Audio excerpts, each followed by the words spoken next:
Okay, ഞാനിപ്പം ഈ video ചെയ്യാൻ വേണ്ടി വന്നത് എന്നാന്ന് വെച്ചാൽ, കഴിഞ്ഞ കൊല്ലം നമ്മളൊരു വീഡിയോ ഒക്ടോബർ മാസത്തിൽ പോസ്റ്റ് ചെയ്തായിരുന്നു. അപ്പം അത് പലർക്കും മനസ്സിലായിട്ടില്ല എന്നുള്ള ഒരു സിറ്റുവേഷൻ വന്നു. അതപ്പോൾ ഒന്ന് തിരുത്തി തരാൻ വേണ്ടിയാണ് നമ്മൾ ഈ വീഡിയോ ചെയ്യുന്നത്. PLI, പോസ്റ്റൽ ലൈഫ് ഇൻഷുറൻസിനെ കുറിച്ചാണ് നമ്മൾ അന്ന് വീഡിയോ ചെയ്തത്. അപ്പം ഇന്ന് ഞാൻ പറഞ്ഞത് എന്നാന്ന് വെച്ചാൽ, PLI നമ്മളൊരു സേവിങ് സ്കീം പോലെ കാണുവാണെങ്കിൽ, സാധാരണ ഒരു സേവിങ് സ്കീമിൽ നിന്നുള്ളൊരു വ്യത്യാസം PLIക്ക് എന്താണെന്ന് വെച്ചാൽ, ഏത് സേവിങ് സ്കീമിലെടുത്താലും നമ്മൾ അടയ്ക്കുന്ന തുകയ്ക്കാണ് പലിശ. ഇത് പക്ഷേ നമ്മൾ അടയ്ക്കാൻ പോകുന്ന തുകയ്ക്കാണ് പലിശ. ഉദാഹരണത്തിന്, എൻ്റെ ഒരു കൂട്ടുകാരനയുടെ 10 ലക്ഷത്തിൻ്റെ ഒരു പോളിസി എൻ്റെ കൂടെ കൂടി. അപ്പോൾ അവന് മാസം അടയ്ക്കുന്ന തുകയെന്ന് പറയുന്നത് ഏകദേശം 5000 രൂപ അടുത്ത് വരും. 4550 രൂപ. എടാ ഇവിടെ 4550 രൂപ വരും. നമുക്ക് 5000 ഒന്ന് കൂട്ടാം. ഓക്കെ, 5000 ഒന്ന് കൂട്ടിയാലും ഒരു കൊല്ലം പുള്ളി എത്ര രൂപ അടയ്ക്കുന്നത് ഒന്ന് കണക്കൂട്ടി നോക്കാം.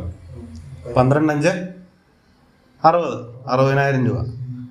അപ്പം ശരിക്കും നിങ്ങളിപ്പോൾ പോളിസി PLIയുടെ ഇൻട്രസ്റ്റ് എത്രയാണെന്ന് ഗൂഗിളിൽ സെർച്ച് ചെയ്ത് നോക്കിയേ, കാണുന്ന 5.2% എന്ന് പറഞ്ഞായിരിക്കും.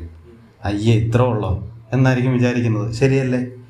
ഓക്കെ, ആ കണക്ക് വെച്ചാണെങ്കിൽ ഈ 60,000 രൂപയുടെ 5.2 എന്ന് പറയുന്നത് ഏകദേശം ഒരു 3100 ചില്ലുവാനും രൂപയെ വരുള്ളൂ.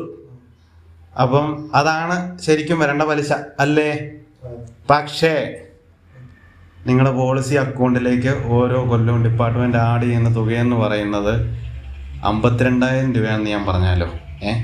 60,000 രൂപ അടച്ചിട്ട് 52,000 രൂപയാണ് ഓരോ കൊല്ലവും മേടിച്ചെടുക്കുന്നത്.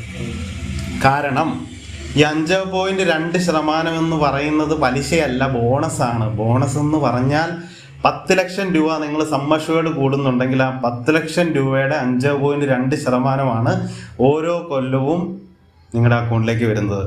അല്ലാതെ ഈ 60,000 രൂപയുടെ നക്കാപ്പിച്ച 5.2% അല്ല. അതാണ് നിങ്ങൾക്ക് ബാക്കിയുള്ള സേവിങ് സ്കീമും PLI എന്ന് പറയുന്ന പോസ്റ്റൽ ലൈഫ് ഇൻഷുറൻസുമായിട്ടുള്ള വ്യത്യാസം. ഇനിയും ഈ പറഞ്ഞ എന്തെങ്കിലും ആർക്കെങ്കിലും മനസ്സിലാകാത്തതുണ്ടെങ്കിൽ എൻ്റെ ഫോൺ നമ്പർ ഞാൻ താഴെ കൊടുക്കില്ല. താഴെ ഒന്ന് കമൻറ്റ് ചെയ്താൽ മതി, ഞാൻ മെസ്സേജ് അയക്കാം, DM ചെയ്യാം. ഓക്കെ, എന്നിട്ടും ഒരുപാട് കമൻസ് ഒക്കെ വരുവാണെങ്കിൽ ഞാൻ ഒരു വീഡിയോയും കൂടെ ചെയ്തിട്ട് അന്നേരം ഞാൻ എൻ്റെ ഫോൺ നമ്പർ ഇട്ടേക്കാം. അപ്പോൾ ശരി കേട്ടോ, നന്ദിയുണ്ടേ.